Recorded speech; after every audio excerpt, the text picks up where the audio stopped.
Automatically, the Lord said, even in the final, except not semi-final, we played the final with South Africa. Already. And that was the final. So the final has been played already. Even the trophies in Abuja, spiritually. Prophet Tibetan lẹ́rí tí wọ́n sọ ìran lórí AFCON final match tó wáyé láàrin Ivory Coast àti Nàìjíríà. Wọ́n ní Nàìjíríà ló máa win, àmọ́ kí ló ṣẹlẹ̀? Ivory Coast náà wá nàkúnà. Ivory Coast ló gbégbá olúborí, náà jáwé olúborí tí wọ́n sì gbé kọ́ọ̀bù o. Bàbá yìí ti sọ ṣùgbọ́n kò rí bẹ́ẹ̀. Wọ́n pàpà na Nàìjíríà. Ṣe mọ̀ pé bàbá yìí sọ pé kọ́ọ̀bù yẹn ti wà l'Àbújá, àmọ́ kọ́ọ̀bù d'Àbújá o. Bàbá yìí ti wá wọ wàhálà báyìí nítorí pé bẹ́ẹ̀ ni àwọn èèyàn ti ń tákù wọn lọ́tún lósì lórí ìran tí wọ́n sọ nípa bí Nàìjíríà ṣe máa win. Àmọ́ ìbéèrè ni pé kí ló dé tó jẹ́ pé àwọn prophet á máa ríran sí football àti ọ̀rọ̀ gọ́ọ̀mẹ̀ntì nìkan, politician, àwọn nǹkan yẹn náà máa ń sábà ríran sí àwọn nǹkan tó jẹ́ pé kó kàn excite àwọn èèyàn lóríṣiríṣiríṣi. Kí ló dé tí wọn ò fi bẹ́ẹ̀ máa focus lórí àwọn ìṣòro tí àwọn church members wọ́n ní pàápàá tí bí nǹkan ṣe máa da. Àwọn nǹkan yìí ló máa ń tàbùkù bá àwọn ìránṣẹ́ Ọlọ́run nítorí pé kò ní da kí ìránṣẹ́ Ọlọ́run sọ nǹkan kó dẹ̀ má rí bẹ́ẹ̀. Kò ń ṣe gbogbo nǹkan tí àwọn interviewer bá béèrè náà ni èèyàn gbọ́dọ̀ dáhùn directly. Ìgbà míì wà ọgbọ́n lèèyàn fi ń dáhùn àwọn nǹkan kan. Ìgbà míì wà ọgbọ́n lèèyàn máa fi ń dáhùn ìbéèrè. Ó bẹ́tà ju kí olúwẹ̀ sọ ìran kí ìran náà kó má rí bẹ́ẹ̀.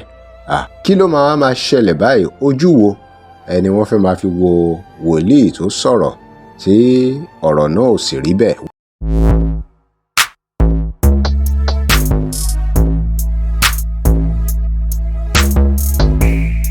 Welcome to crossblog X TV. Remember to like, share and follow us. Ẹ já gbọ́ ìran tí bàbá yìí sọ nípa AFCON final láàrin Nàìjíríà àti Ivory Coast tó dẹ̀ fi jẹ́ pé Ivory Coast ló jáwé olúborí. So automatically, the Lord said, even in the final, except not semi-final, we played the final with South Africa.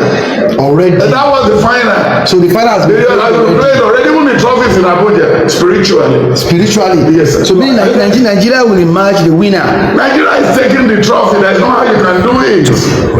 We are going to play tactical football.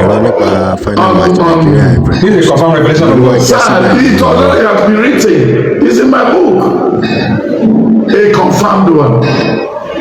Even though they go and hire the message to join or Yaya Toure, Kolo Toure, Doro, to join them again, this very one, you should forget it. But people are afraid that the hosting country is playing the final with us. They will use the... Those who are afraid that this footballer, even that I was telling them in my parlor, that Nigeria is going to lose 7 people with this ball going to extra half.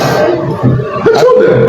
And people will watching the match. They were yeah. So I told them.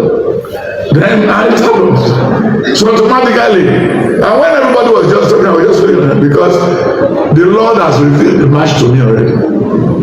So why panicking? So automatically, either a novice is talking or anything is talking, Nigeria is bringing the trophy. Yes, sir. Our keeper, Mwabali, is standing. Yes, sir. He's doing fantastic right now. He's not doing fantastic. Okay. If you are a footballer, when you defend the man doing a fantastic job, is Akon. Akon is playing like Kechi. Kechi came back to Nigeria again. Stephen Keshi. The role of a father. Sir? Stephen Keshi. Yes, sir. Okay. Just as if he recalibrated again. He's playing like Stephen Keshi. So when the defenders are good, the goalkeeper is on holiday. Then to know this only not know about football. What is goalkeeper? There's nothing goalkeeper. Before you are going to leave the law, you are number 5 is the job, is the rock of Gibraltar. So when that one, in those days when I play soccer, I play number 11, number 7, number 11, number 7. Then I come to play standing 5 because I use both legs. So automatically, we have won a lot of trophy for my town, for Guinness, for everything. We played. Even I played in Germany. So when you look at all these things, Nigeria is the right time. Everything is going to work fine for Nigeria.